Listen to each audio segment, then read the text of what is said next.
Black MMA fighter shocks everyone when he confronts bullies at grocery store. Heroic act for single mom. What started as a routine grocery run turned into a moment of raw courage and unexpected heroism. When a single mom is cornered by a group of bullies, a quiet man steps in, only to reveal he's a trained MMA fighter with a powerful sense of justice. Watch this gripping story unfold as the crowd watches in disbelief. This real-life tale reminds us that true strength isn't just in the fists, it's in the heart. Tap in and discover how one man's past shaped his decision to stand up, speak out, and protect the vulnerable. Don't forget to like, comment, and subscribe for more unbelievable true stories that spark curiosity and inspiration. It was a cloudy Tuesday in the quiet suburb of Crestfield, the kind of town where most days blended into one another. The sky was painted a dull gray, casting a soft, diffused light over rows of trimmed lawns and picket fences. The rhythm of the morning was steady, unremarkable. Commuters sipped coffee in their cars, joggers with earbuds patted down sidewalks, and sleepy-eyed parents pushed strollers along familiar routes. At the center of this suburban hum stood Crestfield Market, a modest grocery store nestled between a dry cleaner and a locally owned pharmacy. Its faded awning flapped gently in the wind, and the automatic doors squeaked ever so slightly as they opened and closed. Inside, the familiar scent of floor cleaner mixed with the earthy smell of fresh produce and the distant aroma of rotisserie chicken from the deli section. Crestfield Market was the kind of place where cashiers knew regulars by name and elderly shoppers chatted too long in the cereal aisle. The intercom voice was soft, almost apologetic, calling for restocks and price checks. The aisles buzzed with the sound of wheels on linoleum and occasional murmurs of small talk, the sort of white noise that wrapped you in the feeling of normalcy. Among the shoppers that day was Darius Holt. He moved silently, basket in hand, scanning labels with the focus of a man who didn't waste time. A former Marine and now a professional MMA fighter, Darius was no stranger to intensity, but you wouldn't have known it by looking at him.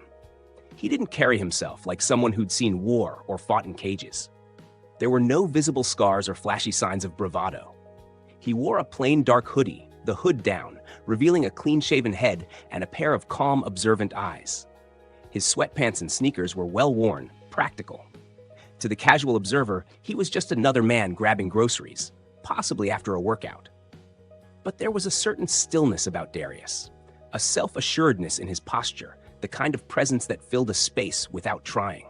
He had always preferred silence over noise, action over words.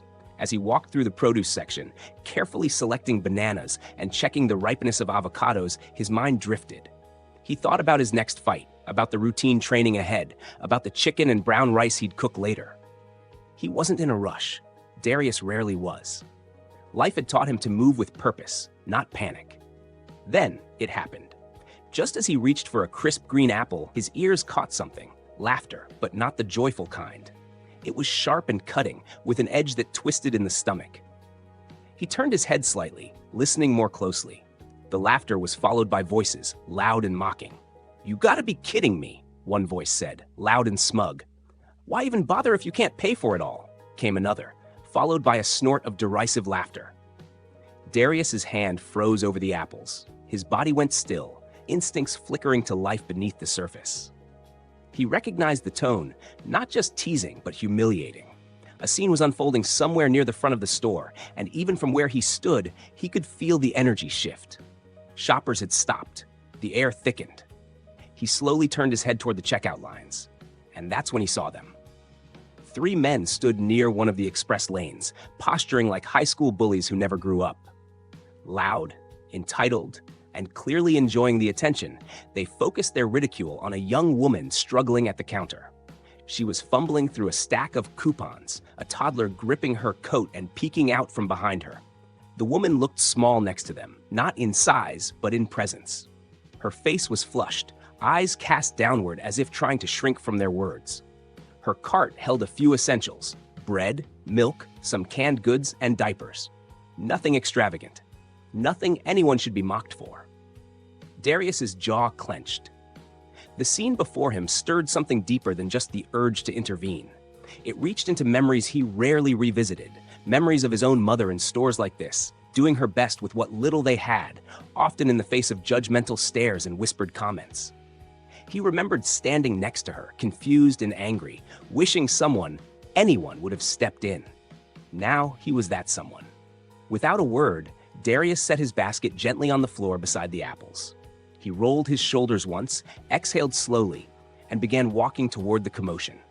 He didn't walk fast. He didn't raise his voice. But with each step, the atmosphere in the store seemed to shift, like the air itself sensed something was about to change. And this time, it would. The checkout lanes at Crestfield Market were always a bit chaotic around midday. A blend of stay-at-home parents, retirees, and workers on their lunch breaks created a rush that moved with the rhythm of small-town life. Slow, steady, but full of little dramas. On this day, the tension was sharper than usual at Lane 3. At the end of the line stood a young woman, early 30s at most, with tired eyes and a worn denim jacket. Her name was Camille Reyes, though no one there knew it yet. She gripped a small stack of coupons in one hand and kept the other on her shopping cart, which held only a modest amount: cereal, milk, a few frozen dinners, a pack of diapers, and baby wipes.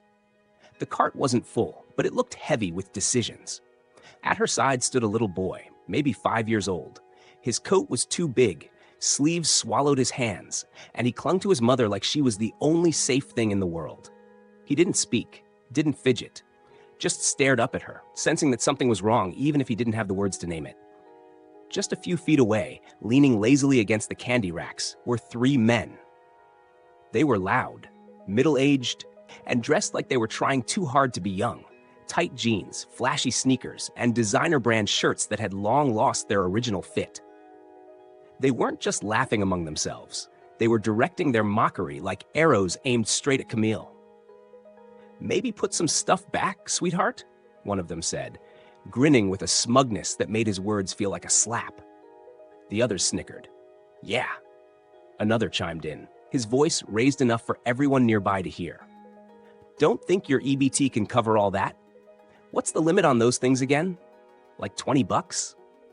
The third man gave a mocking whistle and shook his head, as if he were witnessing some kind of spectacle instead of cruelty. Camille's face flushed deep red. She didn't look at them. She couldn't. Her hand trembled slightly as she flipped through the coupons, avoiding eye contact with the cashier, with the men, with the growing number of shoppers now pretending not to notice. People saw, of course. Several turned away, suddenly fascinated by tabloid magazines or bags of chips. One woman shifted uncomfortably but said nothing. No one wanted to get involved. That's how these things usually went.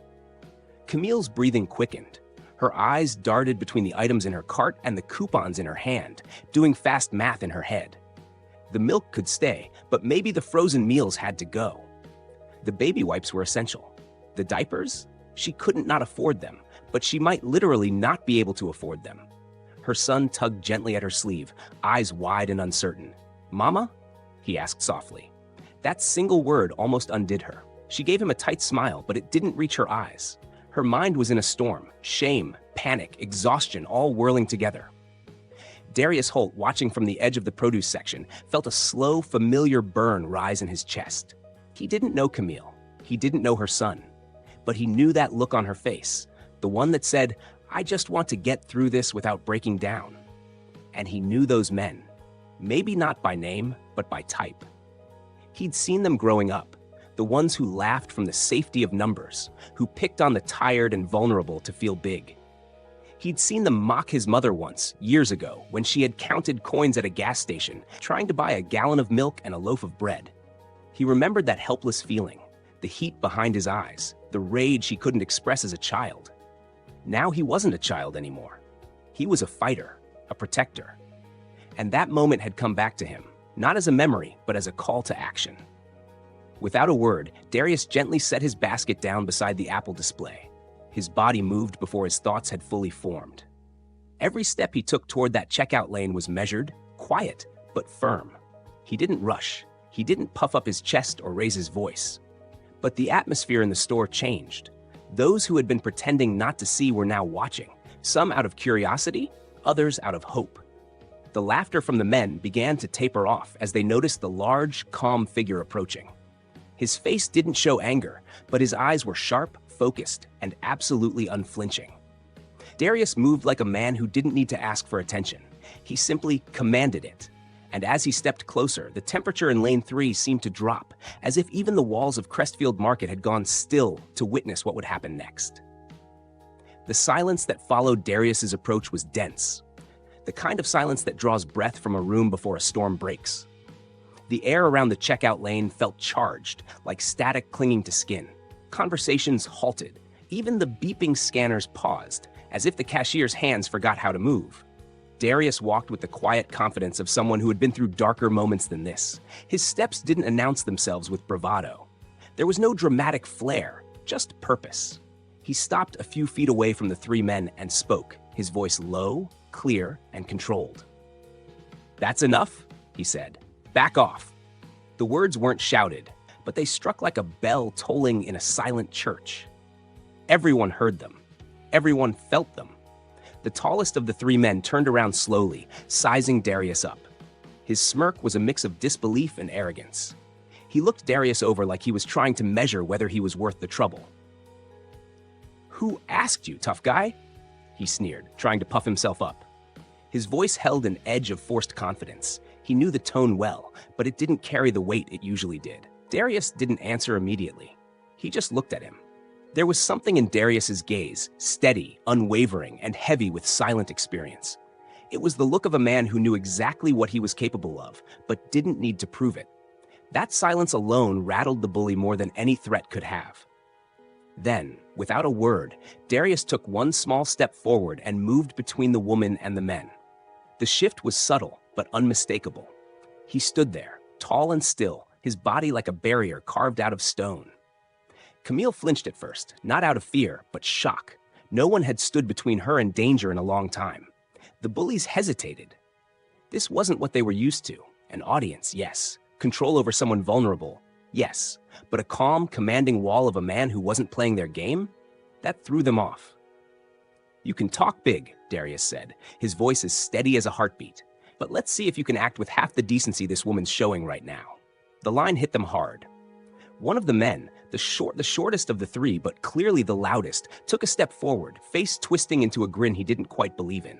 "Or what?" he said. That's when Darius moved.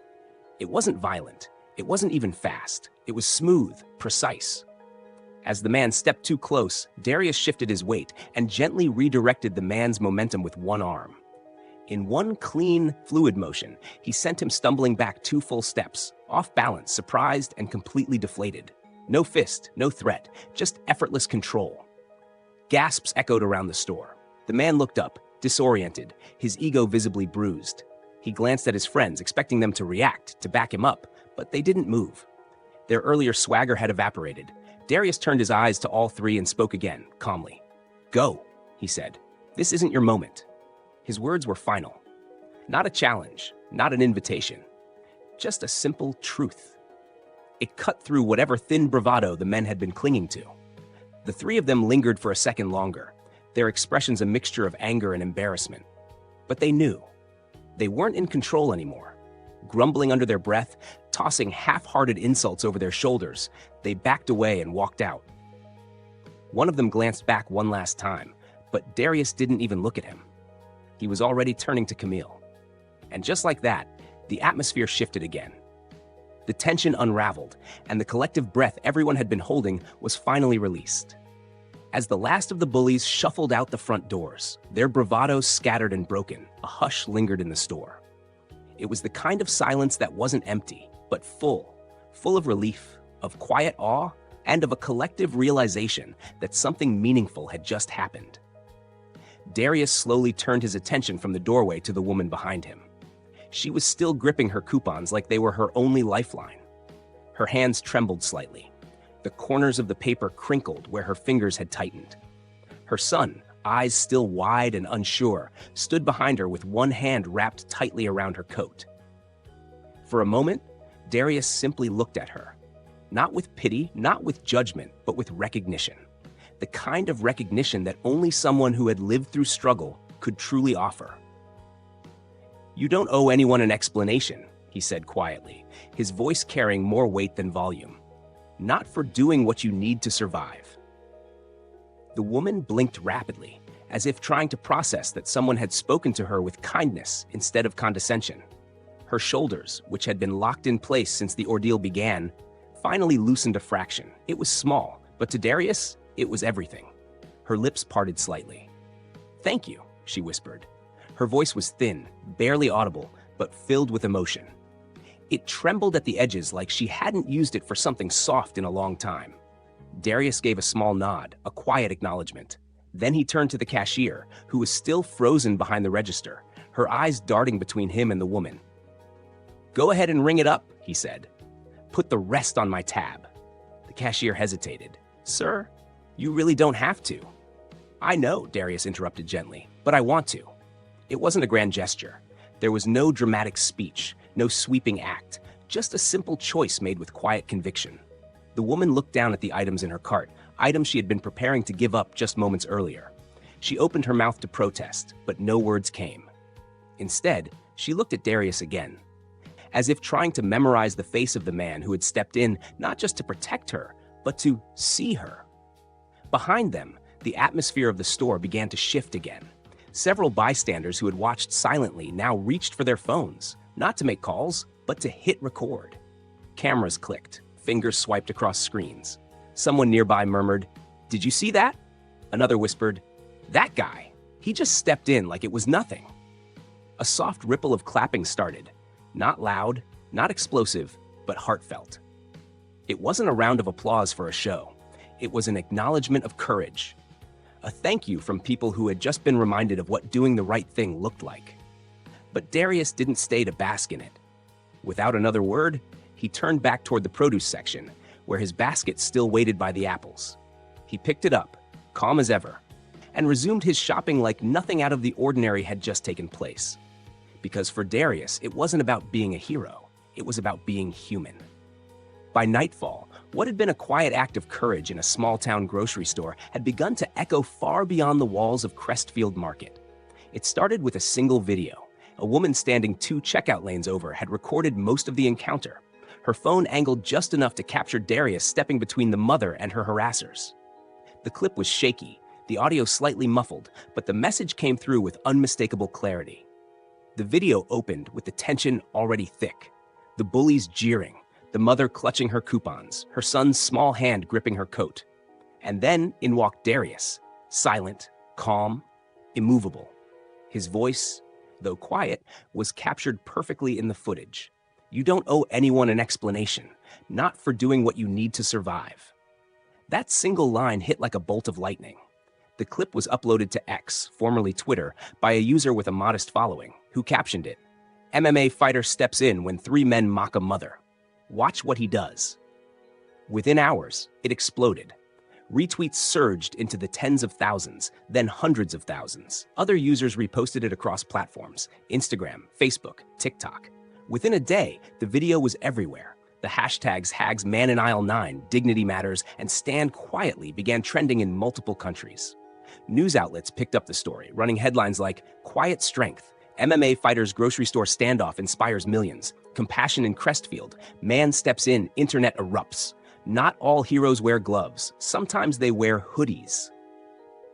Commentators on television and social media began dissecting every moment of the clip, praising Darius's restraint, his composure, and most of all, his words.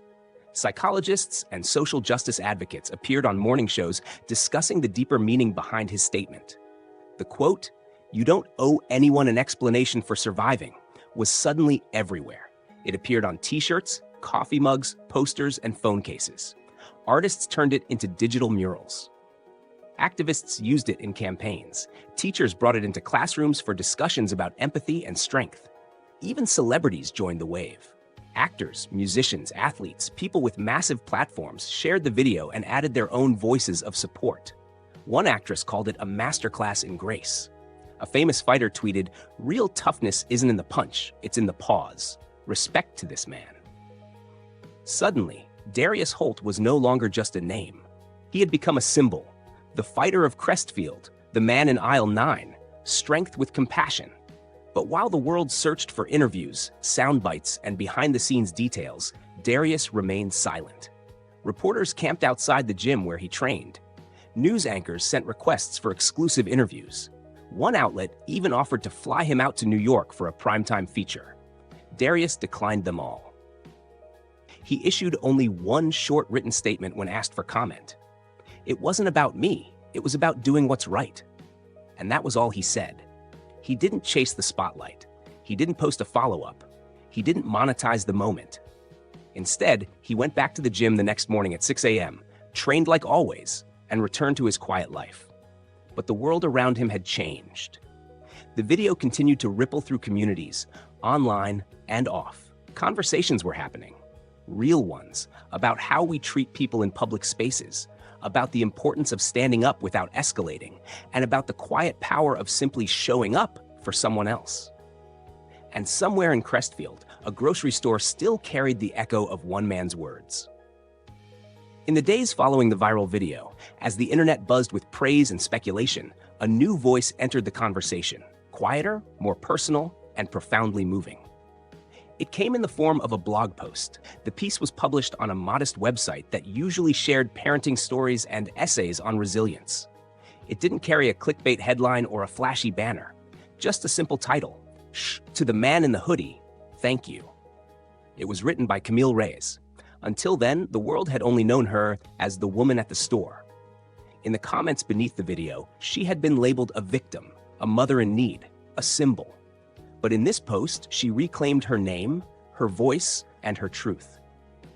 "I didn't expect kindness that day," she began. "I didn't expect anyone to see me and my son and look past the coupons, the tired clothes, or the strained expression on my face. I assumed we were invisible, just another struggling family, easily dismissed." Her words were raw, but beautifully honest. She wrote not with self-pity, but with a kind of quiet courage that mirrored the man who had stepped in for her. Camille went on to share her story, how she had lost her husband 2 years earlier to a sudden illness, how the hospital bills had drained their savings, how overnight she had become a single mother with no roadmap, only survival mode. She described the long hours, cleaning homes during the day, and working as a server at night, the constant juggling act of making sure her son was fed, cared for, and felt loved, even when she barely had time to sit down.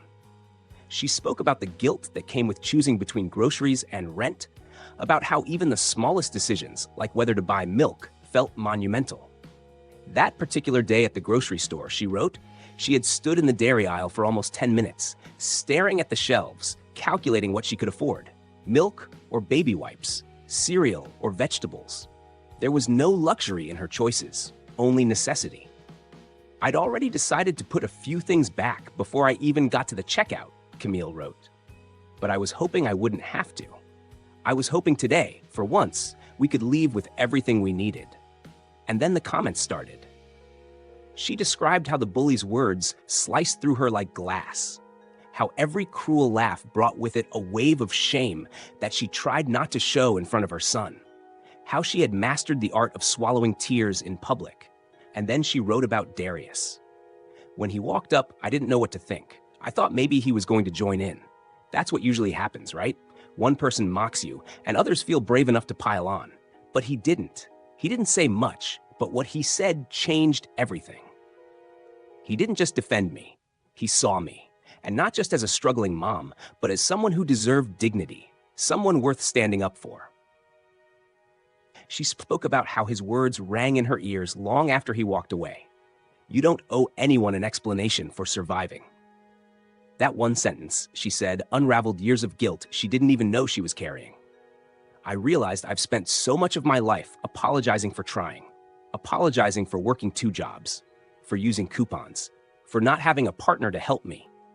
But that day, he gave me something that no charity or kind gesture ever had. He gave me back my pride." Her post ended with a message not just to Darius, but to anyone who had ever felt invisible, embarrassed, or worn down by life. Sometimes, strength doesn't look like lifting heavy things. Sometimes, it looks like standing still when everyone else turns away. And sometimes, a stranger's kindness can remind you that your story isn't over. It's just beginning. The blog post was shared thousands of times. People reposted it with tearful reactions, some sharing their own stories of hardship, others expressing admiration for Camille's bravery in telling hers. Her voice became a new anchor in the wave of conversation Darius had unintentionally started. While the world had seen Darius as a symbol of strength, Camille reminded them what that strength was meant to protect: dignity, hope, and the quiet perseverance of those simply trying to make it through the day. In the weeks that followed the now viral moment inside Crestfield Market, something remarkable began to unfold. Not just online, but out in the real world. Darius Holt's calm defiance and quiet strength had struck a deep chord, and the ripple effects spread far and wide. Across the country, and even in places far beyond it, people began sharing their own stories, moments when they stood up for someone, or when someone had stood up for them. A high school student in Chicago stepped between a classmate and a group of bullies in the hallway, quoting Darius's words, "This isn't your moment." A transit worker in London diffused a heated altercation on the underground with nothing but a firm voice and open hands. A single father in Manila paid for a struggling mother's groceries and left her with a note that simply said, "You don't owe anyone an explanation." One story at a time, compassion was catching fire. It wasn't loud, it wasn't flashy, but it was real, and it was everywhere. Eventually, a small grassroots movement was born, fueled by nothing more than a hashtag, a few shared stories, and a powerful idea. It was called Stand Quietly. Its message was simple. You don't have to be loud to be strong. You don't have to fight to defend someone. Sometimes, all it takes is standing your ground and letting kindness do the rest. People started printing stickers, hosting community events, and creating safe spaces in schools and workplaces where dignity and empathy were the baseline, not the exception. And yet, at the center of it all, the man who sparked the movement remained out of the spotlight. Darius didn't appear on talk shows. He didn't sign a book deal. He didn't try to turn his moment into a brand. He went back to his routine: early morning training, quiet walks through town, and yes, grocery shopping on slow afternoons at Crestfield Market. When asked why he stayed silent, one gym member recalled Darius's simple response: "I said what I needed to say." As for Camille Reyes, her life began to change in ways she never expected. The outpouring of support following her blog post was overwhelming. Messages from other single parents, donations from strangers, and words of encouragement from all corners of the world. With some of the funds she received, she started a local initiative called The Second Basket, a project that provided grocery cards, childcare support, and community mentorship to struggling single parents in her town. She no longer walked through stores with her head down. She stood taller now, not because her circumstances had disappeared, but because she had reclaimed her power. But perhaps the most touching transformation came from her son, Mateo. Once quiet and withdrawn, he now carried a small sketchbook everywhere he went. Inside were pages filled with drawings, not of caped crusaders or masked vigilantes, but of everyday people doing extraordinary things. Grocery clerks, teachers, neighbors, and always one particular figure: a tall man in a hoodie, calm eyes, strong hands, and behind him, always, someone he was protecting. Mateo had a new definition of a hero. Sometimes heroes don't fly. They don't wear suits made of armor or swing from rooftops. They wear scuffed sneakers and carry bananas. They stand in checkout lines. They speak when it's uncomfortable. They act when no one else will. They don't yell. They don't threaten. They simply step forward. And in doing so, they remind the rest of us that kindness is a kind of power. One that doesn't seek recognition. One that doesn't need applause. One that changes lives in ways we can't always see. Somewhere in Crestfield, a man named Darius still shops for his groceries, still blends into crowds, still walks with quiet purpose.